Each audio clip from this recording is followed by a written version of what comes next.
በጌታ የተወደዳችሁ የእግዚአብሔር ወገኖች ሰላም ለእናንተ ይሁን። በድጋሚ እግዚአብሔር በቸርነቱ ጠብቆን እንደገና ይህንን ዕድል ስለሰጠን እግዚአብሔር የተመሰገነ ይሁን። በድጋሚ ዛሬ ደግሞ ትንቢት በዓይናችን ፊት የሚለውን ዋና ርዕስ ተመርኩዘን ዛሬ ደግሞ ቀጣዩን የሁለተኛውን ክፍል ትምህርታችንን አብረን እንማራለን። እግዚአብሔር በዚህ ትምህርት አማካኝነት እንዲባርከን እንዲያስተምረን እና ወደ ልባችን እንዲደርስ ጸሎት በማድረግ እንጀምራለን። እንጸልይ። ክብር የሚገባ የዘላለም አምላክ እግዚአብሔር ተመስገን፣ ለጥበቃህ ተመስገን፣ ለቸርነትህ ተመስገን፣ በሕዝብ ላይ ላለህ ምሕረት ጌታ ሆይ ጸጋና ፍቅር ተመስገን።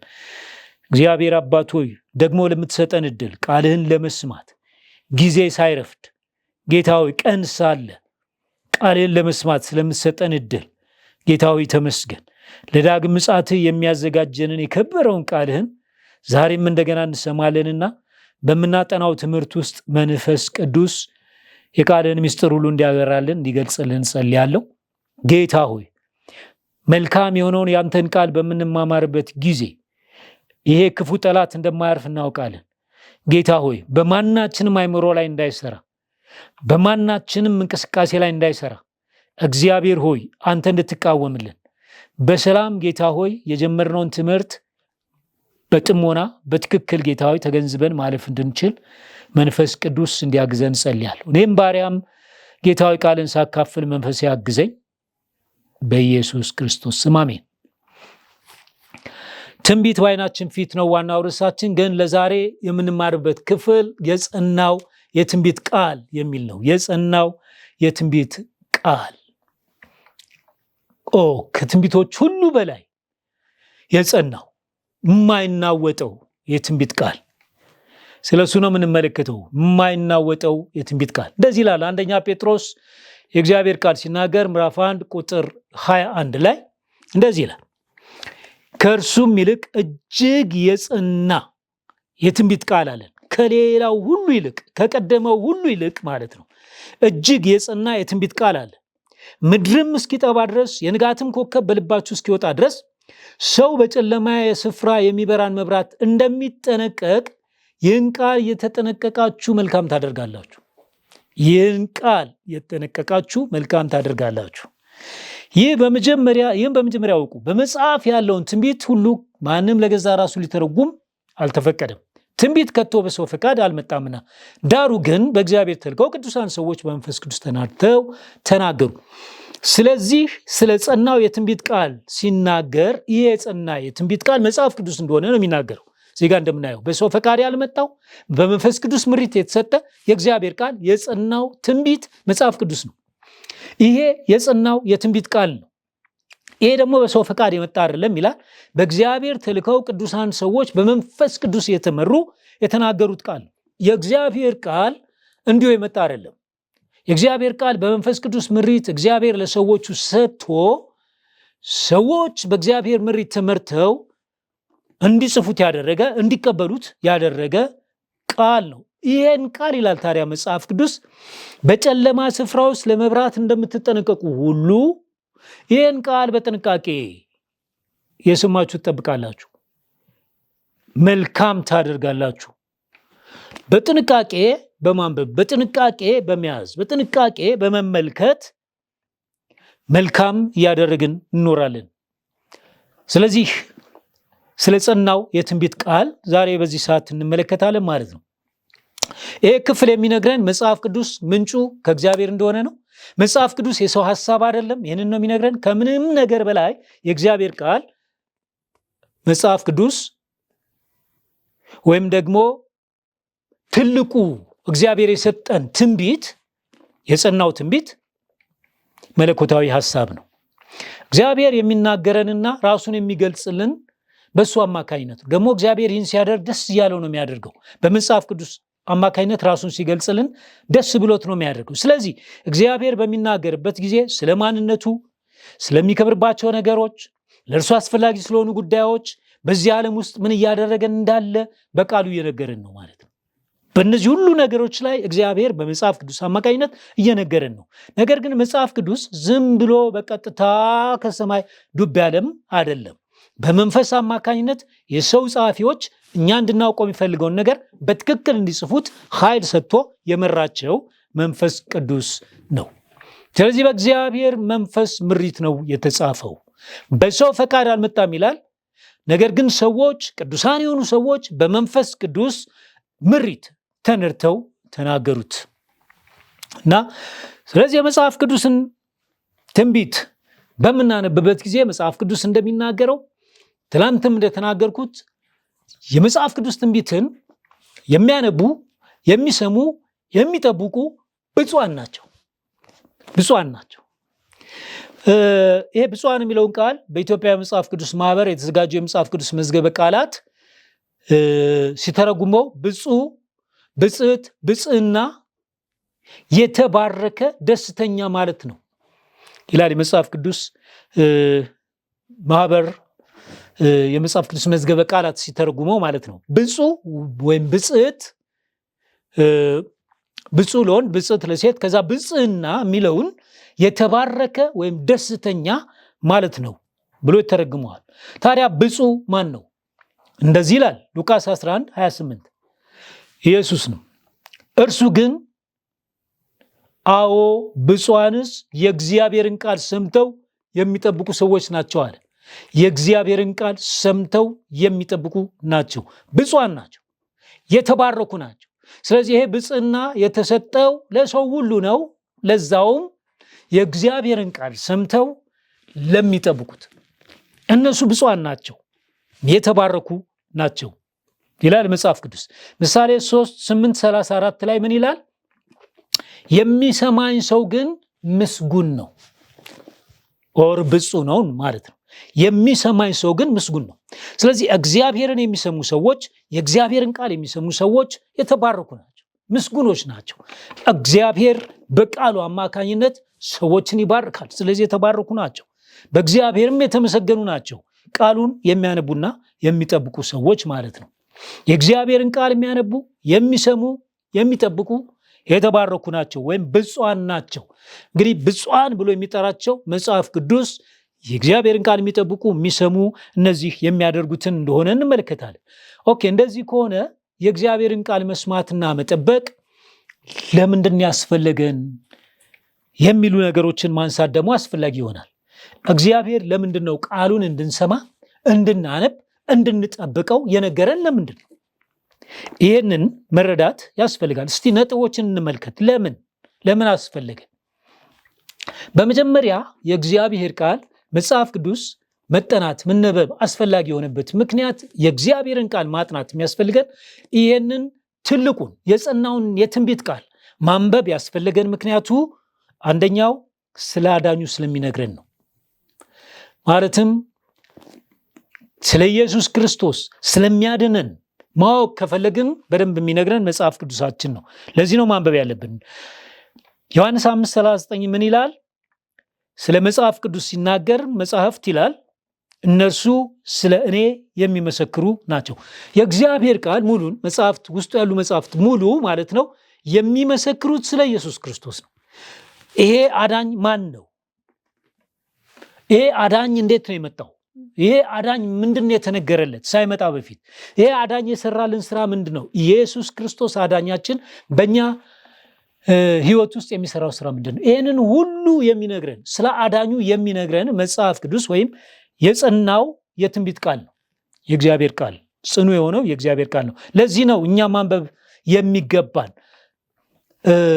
ስለ አዳኝ ምንድን ነው የተነገረው ነገር? መዳን የምችለው እንዴት ነው? አዳኜ ሊያድነኝ የሚችለው እንዴት ነው? መጽሐፍ ቅዱሳችን ያንን ይነግረናል። ወደ መጽሐፍ ቅዱስ ነው መሄድ ያለብን ማለት ነው። ስለዚህ ስለ ኢየሱስ ክርስቶስ ማንነት ማወቅ ከፈለግን ኢየሱስ ማን ነው? መጽሐፍ ቅዱስ ወይም የጸናው ትንቢት ቃል ነው የሚነግረን። ሁለተኛው መጽሐፍ ቅዱስ እንደሚነግረን በእርጋታ ለመቀመጥ ነው። እንደምታውቁት ይህ ዓለም የተረጋጋ አይደለም። የሰውም ህይወት የተረጋጋ አይደለም። እኛ የተረጋጋን አይደለንም። ነገር ግን የሚያረጋጋን፣ ተረጋግተን እንድንቀመጥ የሚያደርገን የእግዚአብሔር ቃል ነው። ምሳሌ 1:33 እንደዚህ ይላል፣ የሚሰማኝ ግን በእርጋታ ይቀመጣል፣ ከመከራም ስጋት ያርፋል። እንዳንረጋጋ ከሚያደርጉን ነገሮች መካከል አንዱ መከራ ነው። የመከራ ስጋት ነው። ስለዚህ ምን ይደርስብኛል፣ ምን አይነት መከራ ውስጥ አልፋለሁ የሚል ስጋት እንዳንረጋጋ ያደርገናል። ግን የእግዚአብሔር ቃል ሲናገር የሚሰማኝ ግን በእርጋታ ይቀመጣል፣ ከመከራም ስጋት ያርፋል። ለማረፍ ወደ እግዚአብሔር ቃል እንምጣ። የእግዚአብሔር ቃል ያረጋጋናል፣ እንድንረጋጋ ያደርገናል። የእግዚአብሔር ቃል በትክክልም ደግሞ ስጋታችንን የተውን በሱ በጌታ በኢየሱስ ክርስቶስ አማካኝነት ተረጋግተን እንድንኖር ያደርገናል። ሁለተኛው ይሄ ነው። ሶስተኛው ሰይጣንን ለማሸነፍ ነው። በዚህ ዓለም ላይ የሰው ልጆች ጠላት የእግዚአብሔርም ጠላት የሆነው ሰይጣን ነው። ሰይጣን ደግሞ የሰው ልጆችን ከእግዚአብሔር ለማጣላት በጣም ብዙ ስራዎችን ይሰራል። ከእግዚአብሔር ጋር እንዳይታረቁ፣ ሰዎች ከእግዚአብሔር ጋር እንዳይኖሩ፣ በተለያየ ነገር ከእግዚአብሔር እንዲርቁ ሰይጣን በጣም ብዙ ስራዎችን ይሰራል። ይሄንን ሰይጣንና ስራውን ለማሸነፍ መጽሐፍ ቅዱሳችንን ማንበብ፣ የጸናውን የትንቢት ቃል ማንበብ። ለምን እንደዚህ ነው የሚለው መጽሐፍ ቅዱስ ዕብራውያን 6:17 ላይ የመንፈስን ሰይፍ ያዙ እርሱም የእግዚአብሔር ቃል ነው። የእግዚአብሔር ቃል የመንፈስ ሰይፍ ነው። ሰይጣንን የምናሸንፍበት የመንፈስ ሰይፍ ነው የእግዚአብሔር ቃል። ስለዚህ ይህንን የእግዚአብሔርን ቃል ያዙ። ለምን? ሰይፋችሁ ነው። ሰይጣንን የምታሸንፉበት ነው፣ ሰይፋችሁ ነው። እንግዲህ እንደምናውቀው በክርስቶስም ሕይወት እናውቃለን። ሰይጣንን መጥቶ ሲፈትነው ያሸነፈው በእግዚአብሔር ቃል ተጽፏል እያለ ማለት ነው። ያሸነፈው በእግዚአብሔር ቃል ነው። የእግዚአብሔርን ቃል ተጽፏል ማለት ስንችል፣ የእግዚአብሔርን ቃል በሕይወታችን ውስጥ ተግባራዊ ማድረግ ስንችል፣ በዚያ መንገድ ሰይጣን እናሸንፋለን። የምንሰማው የእግዚአብሔር ቃል መለማመድ ስንጀምር ስንኖረው ሰይጣን በዛ ምክንያት ተሸነፈ ማለት ነው። እኛ የእግዚአብሔርን ቃል እንድንሰማ አይፈልግም፣ እንድንኖረውም አይፈልግም። ግን ሰምተን መኖርን ስንጀምር እያሸነፍነው ነው። ለዚህ ነው ሰይጣንን ለማሸነፍ የእግዚአብሔርን ቃል የጸናውን ትንቢት ማንበብ፣ ወደዚህ ቃል መምጣት፣ ይህንን ቃል መስማት፣ ማንበብ፣ መጠበቅ አስፈላጊ የሚሆንበት ምክንያት ከዚህ የተነሳ ነው። አራተኛው ማንበብ የሚገባን ለምንድን ነው? ሰው በእንጀራ ብቻ ስለማይኖር ነው። መጽሐፍ ቅዱስ ይህንን ይነግረናል።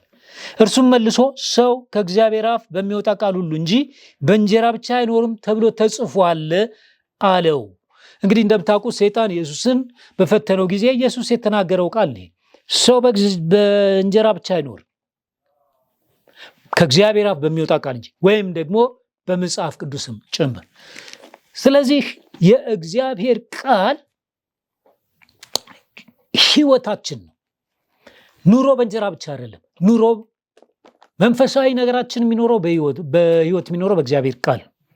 በእግዚአብሔር ቃል ካልተመገብን በስተቀር በእንጀራ ብቻ መኖር አንችልም። አዎ እንጀራ ለአካላችን ሊጠቅመን ይችላል፣ ለመንፈሳዊ ሕይወታችን ግን አይጠቅመንም። ስለዚህ ሰው ደግሞ ኖረ የሚባለው በአካልም በመንፈስም በሁለንተናው መኖር ሲችል ስለሆነ ይሄንን መኖር የሚችለው በእግዚአብሔር ቃል ነው። ስለዚህ ነው ኢየሱስ በእንጀራ ብቻ አይደለም የሚኖረው በእግዚአብሔርም ቃል ነው አለ። አምስተኛው ምክንያት የምናጠናበት ማንበብ የሚያስፈልገን ምክንያት ከኃጢአት ለመጠበቅ ነው። አንተን እንዳልበድል ቃልህን በልቤ ሰወርኩ አለ ዳዊት መዝሙር 119 ቁጥር 11 ላይ። አንተን እንዳልበድል ቃልህን በልቤ ሰወርኩ። ቃልህ በልቤ ስለተሰወረ አንተን እንዳልበድል ያግዘኛል። ስለዚህ የእግዚአብሔር ቃል እግዚአብሔርን እያከበርን እንድንሄድ እየተለማመድን እንድንሄድ ያግዘናል። በሰማነው ባወቅነው ቁጥር ያንን ሕይወት ስንለማመደው እግዚአብሔርን ከመበደል የራቅን እንሄዳለን ማለት ነው። ስለዚህ ዳዊት ምን አለ? አንተ እንዳልበድል ቃልን በልቤ ሰወርኩ። ከኃጢአት ለመጠበቅ የእግዚአብሔር ቃል የምናነበው የእግዚአብሔር ቃል ስለ ኢየሱስ የሚነግረን በመሆኑ ምክንያት በዚህ ምክንያት ነው ከኃጢአት የተጠበቅን መሄድን የምንለማመደው። ስለ ኢየሱስ ሕይወት ይነግረናል። ኢየሱስ ከኛ የሚጠብቀውን ነገር ይነግረናል። ይህን ሁሉ ነገር የእግዚአብሔር ቃል ስለሚነግረን ይሄ የእግዚአብሔር ቃል ከኃጢአት የተጠበቅን እንድንሄድ ያግዘናል። ስድስተኛ ውስጣዊ ደስታን ለማግኘት ነው። ኤርምያስ 16:16 እንደዚህ ይላል፣ ቃልህ ተገኝቷል እኔም በልቼዋለሁ። አቤቱ የሰራዊት አምላክ ሆይ በስምህ ተጠርቻለሁና ቃልህ የልብ ሐሴትና ደስታ ሆነልኝ። ቃልህ ሐሴት ሆነልኝ። አገኘሁት አለ ኤርምያስ፣ ተመገብኩት አለ።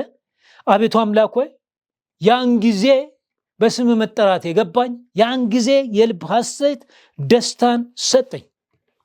የእግዚአብሔር ቃል ባነበብነው ቁጥር በስሙ መጠራታችንን በደንብ እየተረዳ እንድንሄድ ያደርገናል። ያኔ ደስታችን ይጨምራል። በጌታ እንዴት ተጠራው፣ በስሙ እንዴት ተጠራው፣ ይሄ በውስጣችን የተቀጣጠለ ይሄዳል፣ ደስታን ያመጣልናል። ስለዚህ ሙሉ ለሙሉ በጌታ ደስተኛ መሆን እንድንችል የሚያደርገን የእግዚአብሔር ቃል ወደዚያ ሲመራን እንደሆነ እናያለን። ሰባተኛው ለመቀደስ ነው። ለመቀደስ ቅድስና እግዚአብሔር ከሚፈልጋቸው ነገሮች መካከል አንዱ ነው። የሰው ልጆችም ከጎደልን ነገር መካከል አንዱ ነው ቅድስና። ግን መጽሐፍ ቅዱስ ሲናገር ዮሐንስ 17:17 እንደዚህ ይላል፣ በእውነት ቀድሳቸው ቃልህ እውነት ነው። በእውነት ቀድሳቸው ቃልህ እውነት ነው። ይሄ እውነት የሆነው ቃል ሰዎችን እንዲቀድስ የተሰጠ ነው። ስለዚህ ኢየሱስ ይህንን ጸለየ፣ አንተ ጌታ ሆይ አባት ሆይ ቀድሳቸው በቃል እውነት፣ በቃል እውነት ቀድሳቸው። ይህንን ያጣነውን ቅድስና ማግኘት የምንችለው፣ ወደዚያ መምጣት የምንችለው በቃሉ ላይ በሙላት የተመሰረትን ስንሄድ፣ የእግዚአብሔርን ቃል በሙላት ስንወደው፣ በዛ ላይ የተመሰረትን ስንሄድ እየገባን ይሄዳል። ኃጢአትን እየጠላን ነው እንሄዳለን። ከዚያ በኋላ ቅድስና የመጣ ይሄዳል። በእውነቱ የተቀደስን መሄድ እንችላለን። እውነት ይቀድሳል። የእግዚአብሔር ቃል እውነት ነውና የእግዚአብሔር ቃል እየቀደሰን ይሄዳል።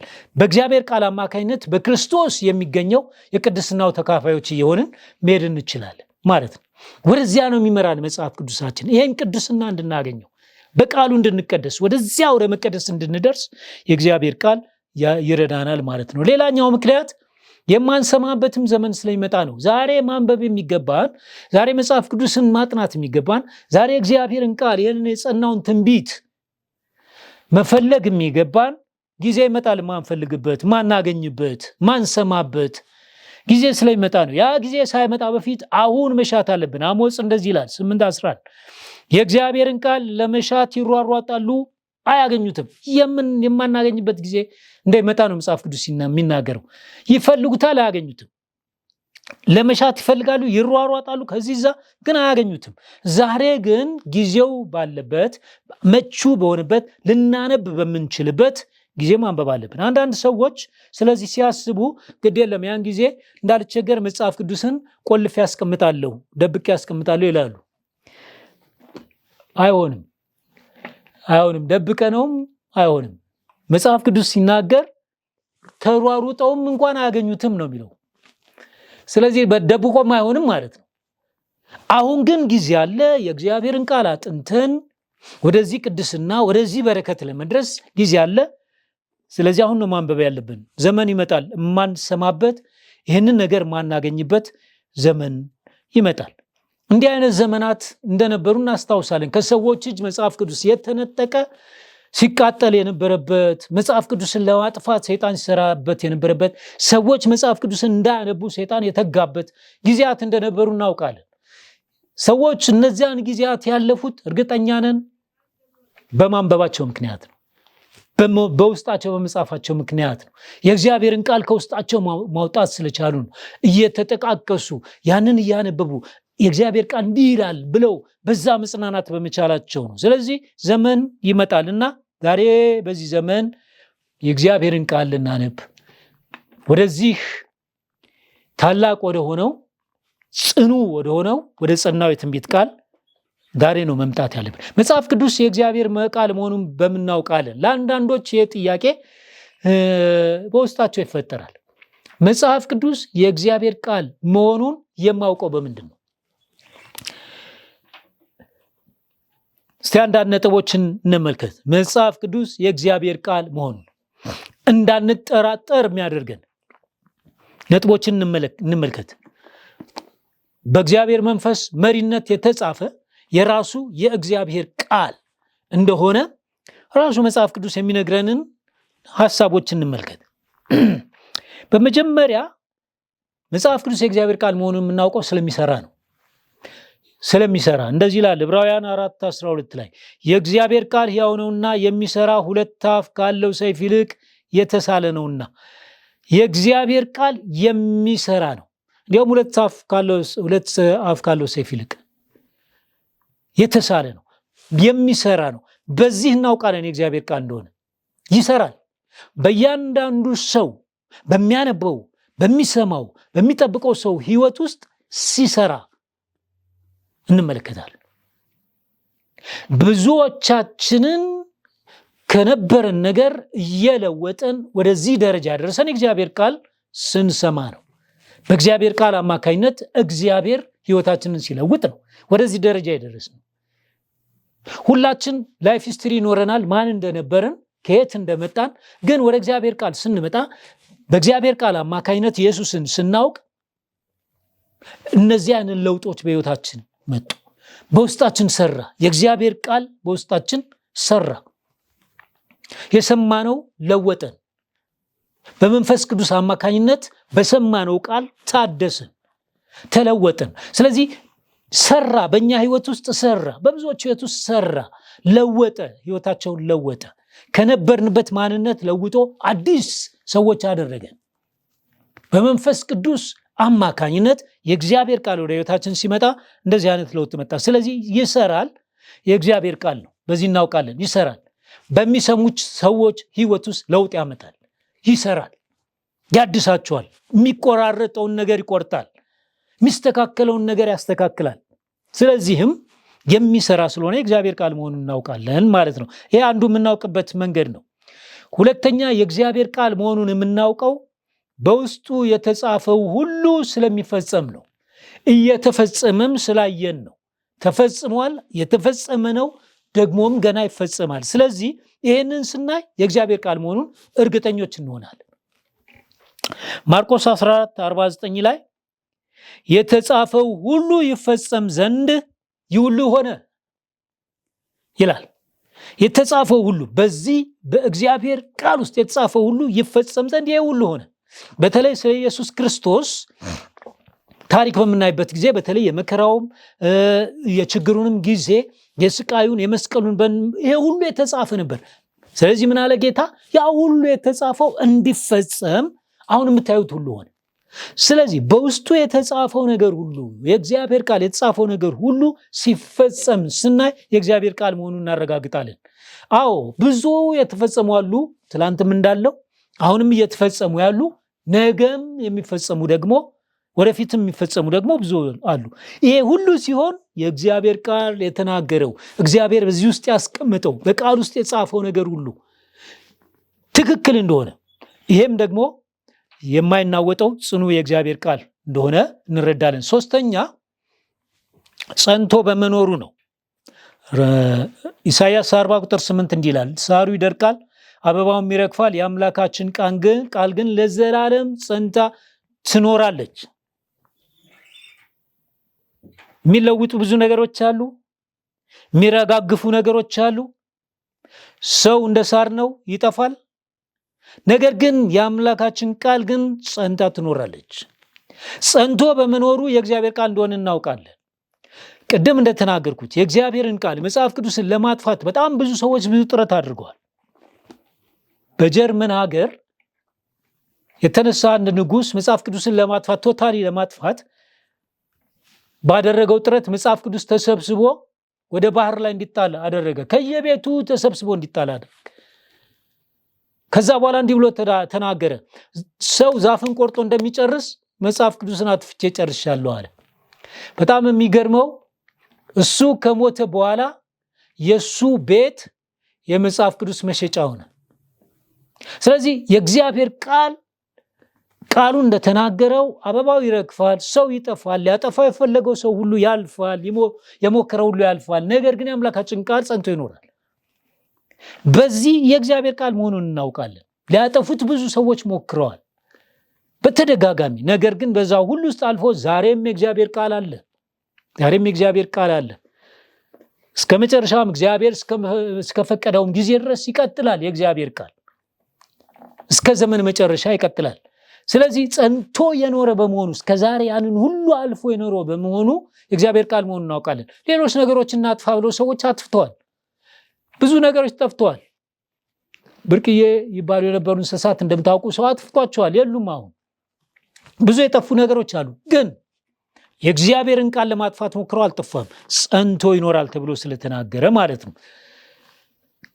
ስለዚህ ቃሉን በተመለከተ ብፁዓን የተባሉት ራዕይ ምዕራፍ 1 ቁጥር 3 ላይ ዘመኑ ቀርቧልና የሚያነበው የትንቢቱን ቃል የሚሰሙና በውስጡ የተጻፈውን የሚጠብቁ ብፁዓን ናቸው። የእግዚአብሔር ቃል ጽኑ የእግዚአብሔር ቃል ነው። የጸናው ትንቢት ነው። የጸናው ትንቢት በተመለከተ ሰዎች ማድረግ የሚገባቸውን ሲናገር ያንብቡት አለ እግዚአብሔር፣ ይስሙት አለ እግዚአብሔር፣ ከዚያ በኋላ ይጠብቁታል። እነዚህ ሶስት ነገሮች በጣም አስፈላጊ ናቸው። የትንቢቱን ቃል የሚሰሙ፣ ይህን ሲናገር እግዚአብሔር መስማት ለሚችሉ ሁሉ ነው የተናገረው። አንዳንዶች ደግሞ መስማት ማይችሉ ይኖራሉ። ስለነሱ ደግሞ ሲናገር ምን አለ? የሚያነቡት አለ። መስማት ማይችሉ የሚያነቡ፣ ማንበብ የሚችሉ ደግሞ ይኖራሉ። እነዚህ ሁሉ የሚሰሙ የሚያነቡ፣ በኋላ ግን ሁለቱም የሚጠብቁት ብፁዓን ናቸው ወይም የተባረኩ ናቸው ብሎ እግዚአብሔር ተናገረ። ቃሉን በተመለከተ እንግዲህ ብፁዓን እነዚህ ናቸው። ወገኖቼ የእግዚአብሔር ቃል አስፈላጊ ነው። እግዚአብሔር የሰጠን በጣም አስፈላጊ እንደሆነ ስላወቀ ነው። አስፈላጊነቱን አይተናል። ከዚያ በኋላ ደግሞ እንዴትም ማንበብ እንዳለብንም ተረድተናል። እነዚህን ሶስት ነገሮች ልናገርና ወደ ማጠቃለል እመጣለሁ። አንደኛው መጽሐፍ ቅዱስ የተናገረው ማንበብ ነው። ማንበብ ኢሳይያስ 34:16 ላይ እንደዚህ ይላል፣ በእግዚአብሔር መጽሐፍ ፈልጉ አንብቡም፣ አፍ ያዟልና። በእግዚአብሔር መጽሐፍ ፈልጉ አንብቡም። ለሰው እየተሰጠ ያለው ምክር ይሄ ነው። ወደ እግዚአብሔር ቃል ኑ ነው። በእግዚአብሔር ቃል ውስጥ የተጻፈውን ነገር አንብቡት ነው። እግዚአብሔር ምን አለ? አፍ ያዟችኋል። ይህንን እኔ ነኝ ያዘዝኳችሁ፣ አዟችኋል አፌ። ስለዚህም በመጽሐፌ ውስጥ ፈልጉ አንብቡ። ኢሳይያስ 34:16 የሚናገረው ይህንን ነው። ቆላስይስ 4:16 ላይ ደግሞ እንዲህ ይላል፣ ሐዋርያው በጻፈው መልእክት ውስጥ ይህቺ መልእክት በእናንተ ዘንድ ከተነበበች በኋላ በሎዶቅያ ሰዎች ማህበር ደግሞ እንድትነበብ አድርጉ። አንብቧት ይችን መልእክት አለ። ከዛ ደግሞ ሌሎችም እንዲያነቡ አድርጉ። ከሎዶቅያ የምትገኘውን መልእክት እናንተ ደግሞ አንብቡ። እኔ ለዚያም የላኩትን መልእክት፣ የተላከላችሁን መልእክት እናንተም አንብቡ፣ ሌሎች እንዲያነቡ አድርጉ፣ እነሱም ደግሞ እናንተ እንድታነቡ አድርጉ። ስለዚህ ጳውሎስ እየላከ የነበረውን የመጽሐፍ ቅዱስ ቃል ሰዎች እንዴት ማንበብ እንዳለባቸው ሲመክራቸው ነው የምንመለከተው ማለት ነው። ማንበብ አስፈላጊ ነው። ሁለተኛው መስማትን በተመለከተ ኢሳይያስ 55 ቁጥር 3 እንዲህ ይላል፣ ጆሮአችሁን አዘንብሉ፣ ወደ እኔ ቅረቡ፣ ስሙ። ኑ ጆሮአችሁን አዘንብሉ፣ ስሙ። የሚነገረውን የእግዚአብሔርን ቃል ስሙ። ለመስማት ጊዜ ይኑራችሁ፣ ስሙት። ያኔ አለ ሰውነታችሁ በሕይወት ትኖራለች። የታመነችቱን የዳዊትን ምሕረት የዘላለም ቃል ኪዳን ከእናንተ ጋር አድርጋለሁ አለ። እግዚአብሔር ይመስገን። ስሙ። ስትሰሙ በሕይወት ትኖራላችሁ። ሰውነታችሁ በሕይወት ትኖራለች። ያ ብቻ አይደለም፣ ቃል ኪዳን አለኝ፣ የምሕረት ቃል ኪዳን። ስለዚህ ያን ኪዳን ከእናንተ ጋር አድርጋለሁ፣ ቃል ኪዳኑን ከእናንተ ጋር አድርጋለሁ። ስለዚህ ስሙ። ወደ መስማት ማዘንበል ተገቢ እንደሆነ የእግዚአብሔር ቃል ይናገራል። ኤርምያስ 7:23 እንደዚህ ይላል፣ ነገር ግን ቃሌን ስሙ፣ እኔ አምላክ ሆናችኋለሁ፣ እናንተም ሕዝብ ትሆኑኛላችሁ፣ መልካም የሆኑላችሁ ዘንድ ባዘዝኳችሁ መንገድ ሁሉ ሂዱ ብዬ በዚህ ነገር አዛችኋለሁ። ቃሌን ስሙ፣ ቃሌን ስሙ፣ መልካም ይሆንላችኋል። እኔ አምላክ እንደሆንኩ እናንተም ሕዝቤ መሆን ትችላላችሁ። ይህንን አዝዣችኋለሁ አለ እግዚአብሔር። አዝዣለሁ። ስለዚህ ስሙ። ወደ እግዚአብሔር ቃል ስንመጣ ስንሰማው፣ ስናነበው፣ ስንሰማው ይሄ ሁሉ የእግዚአብሔር ነገር ይሆናል። የሚገርመው ብዙ ሰዎች ከሚሰሙት ነገር መካከል የኢንተርኔት ወሬዎችን ነው። መጥፎ ላይሆን ይችላል፣ ግን አብዛኛውን ጊዜያቸውን ሰዎች በኢንተርኔት ወሬ ነው የሚያሳልፉት። ከእግዚአብሔር ቃል ይልቅ፣ ሕይወት ከሚሰጠው ይልቅ ማለት ነው። የኢንተርኔት ወሬን ይሰማሉ። ሌሎች የቴሌቪዥን ወሬን ይሰማሉ። ጊዜያቸውን የሚያጠፉት በቴሌቪዥን ወሬ ላይ ነው።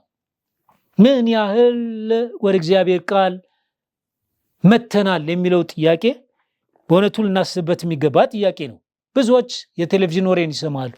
ሌሎች የጋዜጣ ወሬዎችን ይሰማሉ። በእነዚህ ወሬዎች ላይ ብዙ ነገሮችን ያሉ የኮከብ ጥንቆላ የመሳሰሉ ነገሮችን ፍለጋ ብዙ ሰዎች ወደ እነዚህ የጋዜጣ ወሬዎች ይሄዳሉ። አንዳንዶች የወዳጅ ወሬ፣ የጓደኛን ወሬ። መጽሐፍ ቅዱስ ሲናገር የአዳምን ስህተት በተመለከተ እንደዚህ ይላል። ዘፍጥረት 3:17 የሚስትህን ቃል ሰምተሃልና። ስለዚህ አዳም ከእግዚአብሔር ቃል ይልቅ የሰማው የሚስቱን ቃል ነበር። የሰማው የሚስቱን ቃል ነበር። አንዳንድ ሰዎች ከእግዚአብሔር ቃል ይልቅ መስማት የሚፈልጉት የወዳጆቻቸውን ቃል ነው፣ የሚወዱትን ሰው ቃል። የምንወዳቸውን ሰዎች ቃላት መስማት መጥፎ ባይሆንም ግን ከእግዚአብሔር ቃል ሊበልጥብን አይገባም። ምክንያቱም አንዳንዴ የምንወዳቸው ሰዎች ከዚህ ከሕይወት ቃል እንድንርቅ የሚያደርጉ ሊሆኑ ይችላሉ። ለዚህ ነው የእግዚአብሔር ቃል የበላይ መሆን ያለበት፣ የምንሰማው የእግዚአብሔር ቃል መሆን ያለበት። እንደ አዳም ከእግዚአብሔር ቃል ይልቅ የሚስቱን ቃል ነው የሰማው። የእግዚአብሔርን ቃል ወይም ይህንን የሕይወት ቃል ያለመስማት ውጤት፣ ይህንን ቃል ያለመስማት ውጤት የመጀመሪያው ምንድነው? መጽሐፍ ቅዱስ ሲናገር ነገር ግን ይላል ኤርምያስ 22:5 ነገር ግን ይህን ቃል ባትሰሙ ይህ ቤት ወና እንዲሆነ በራሴም እያለው ይላል እግዚአብሔር። የምትወዱት እስራኤላውያን የሚወዱት ቤታቸው ቤተ መቅደሱ ነው። ስለዚህም እግዚአብሔር ምን አለ? ካልሰማችሁኝ ባዶ አደርገዋለሁ። ይህን የምትወዱትን ቤቴ ቤቴ የምትሉትን የኛ የምትሉትን ባዶ አደርገዋለሁ። አንዱ ያለመስማት ውጤት ይሄ ነው። ባዶ ይሆናል። የአምልኮ ቤት የምንለው ምንተማመንበት የኛ የምንለው እሱ ባዶ ይሆናል። ያለመስማት ውጤት ነው። ኤርምያስ 26:4 በእግዚአብሔር ቤት ሊሰግዱ ለሚመጡት እንዲህ በላቸው፣ እግዚአብሔር እንዲህ ይላል፣ በፊታችሁ በሰጠኋት ሕጌ ትሄዱ ዘንድ ባትሰሙኝ ይህንን ቤት እንደ ሴሎ አደርገዋለሁ፣ ባድማ አደርገዋለሁ፣ ባዶ አደርገዋለሁ። ባትሰሙኝ ያንን ነው ማደርገዋለሁ። እግዚአብሔር ዝም ብላችሁ የሮጣችሁ የምትመጡበትን ይህንን ቤቴ የምትሉትን ቤተ መቅደስ ባዶ አደርገዋለሁ። ባዶ ይሆናል ስላልሰማችሁ። ያለመስማት ውጤት፣ የመጨረሻ ውጤት ይሄ ነው። ሰዎች የእግዚአብሔር ቃል መስማት ከተዉ ወደ እግዚአብሔር ቤት መሄዳቸው እየተቋረጠ እየቀነሰ መምጣቱ አይቀርም። ባዶነት ይመጣል። ኤርምያስ 42:13 እናንተ ግን በዚች ምድር አንቀመጥም ብትሉ የአምላካችሁን የእግዚአብሔርን ቃል ባትሰሙ በምትሄዱበት በዚያ ትሞታላችሁ። ስለዚህ ባዶ ይሆናል። በምትሄዱበት ትሞታላችሁ፣ ባዶ ይሆናል። መንፈሳዊ ሞት ይመጣል። ያን ጊዜ ባዶ ይሆናል። አንደኛው ባዶነት ነው። ሁለተኛው ወደ ተስፋ ምድር ወደ ከነዓን መግባት ይቀራል። ዘኍልቍ 14:23 እንደዚህ ይላል፣ ነገሬን ባትሰሙ በእውነት ለአባቶቻቸው የማልኩላቸውን ምድር አያዩ፣ ከነርሱ የናቀኝ ሰው ሁሉ አያያትም። ባትሰሙ አታዩ። እነዚህ ሰዎች ነገሬን አልሰሙኝም፣ ስለዚህ አያዩዋትም። ከነዓን አልገቡም። ያልሰሙት የእግዚአብሔርን ቃል ያልሰሙ ሰዎች ወደ ከነዓን መግባት አልቻሉም። ስለዚህ ባትሰሙ አታዩዋትም፣ ወደ ከነዓን መግባት ይቀራል። ሁለተኛው ይሄ ነው። ሶስተኛው ክፉ ነገር ያገኘናል ካልሰማን። ኤርምያስ 6:19 ምድር ሆይ ስሚ፣ እነሆ ቃሌን ስላልሰሙ ሕጌንም ስለጣሉ በዚህ ሕዝብ ላይ የሐሳባቸውን ፍሬ ክፉ ነገር አመጣባቸዋለሁ። ክፉ ነገር ይመጣባቸዋል። እዚህ ቦታ ላይ ሁለት ነገር ነው እግዚአብሔር የተናገረው። የመጀመሪያው ምንድን ያለው? ሕዝቤ ቃሌን ስላልሰሙ። ቀጥሎ ያለው ደግሞ ምንድነው? ሕጌንም ስለጣሉ። እነዚህ ሁለት ነገሮች አብረው የሚሄዱ ናቸው። ሰዎች የእግዚአብሔርን ቃል መስማት ሲያቆሙ የእግዚአብሔርን ሕግ እየጣሉ ይሄዳሉ። ስለዚህ ሳይሰሙና የእግዚአብሔርን ሕግ ሲጥሉ ያን ጊዜ የሐሳባቸውን ፍሬ ክፉ ነገር ይመጣባቸዋል አለ እግዚአብሔር። ክፉ ነገር ያገኘናል ከእግዚአብሔር ቃል ስንርቅ፣ የእግዚአብሔርን ቃል መስማታችንን ስናቆም መጨረሻችን ክፉ ነው የሚሆነው፣ ልክ ለሕዝቡ እግዚአብሔር እንደተናገረው። አራተኛ እንዲያውም የሰው መጨረሻ ጥፋት ይሆናል ይላል። ዘዳግም 28:45 ላይ የአምላክህን የእግዚአብሔርን ቃል ስላልሰማ ያዘዝኩን ትእዛዙንና ስርዓቱን ስላልጠበቅ እስክትጠፋ ድረስ እነዚህ መርገሞቹ ሊወርዱብሃል፣ ያሳዱሃል፣ ያገኙሃል፣ ትጠፋለህ። መርገሞቹ በሙሉ ባንተ ላይ ይመጣሉ። ስለዚህ እስክትጠፋ ድረስ ትደርሳለህ። ለምን? የእግዚአብሔርን ቃል ስላልሰማ ትእዛዙና ስርዓቱንም ስላልጠበቅ። ስለዚህ ባለመስማት የሰው መጨረሻ ጥፋት ነው የሚሆነው። የእግዚአብሔርን ቃል ሰዎች ካልሰሙ መጨረሻችን እንደዛ ነው የሚሆነው። የእግዚአብሔርን ቃል መስማት ያለብን ለዚህ ነው። የእግዚአብሔርን ቃል ስንሰማ ከጥፋት እንጠበቃለን።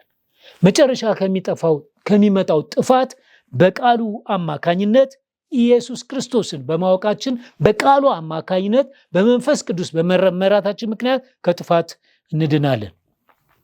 የመጨረሻው ሶስተኛው መጠበቅ ነው። እንግዲህ ማንበብን አየን፣ መስማትንም አየን። ከዛ በኋላ የሚቀረው ምንድነው? መጠበቅ ነው። መጽሐፍ ቅዱስ ደግሞ የእግዚአብሔርን ቃል ስለመጠበቅ እንደዚህ ይላል። ሉቃስ 8:15 በመልካም መሬት ላይ የወደቀ ስለ ዘሩ ሲናገር እነርሱ በመልካምና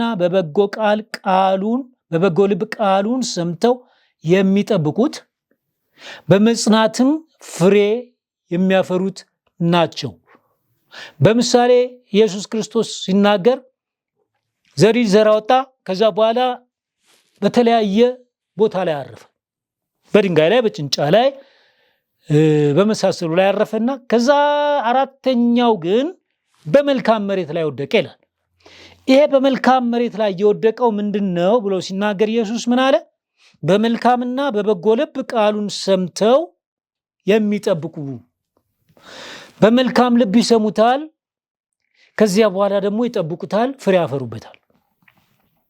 ስለዚህ የእግዚአብሔር ቃል ሰምተው የሚጠብቁት ፍሬ ያፈራሉ። ለዚህ ነው የእግዚአብሔርን ቃል መጠበቅ የሚያስፈልገን። ከመስማት ከማንበብ ባለፈ ሁለቱም በጣም መልካም ናቸው፣ አስፈላጊ ናቸው። ዋናው ግን ሶስተኛው የሰማነውን መተግበር ነው። የሰማነውን ፍሬያማ እንዲሆን በሕይወታችን ማድረግ ነው፣ መጠበቅ ነው።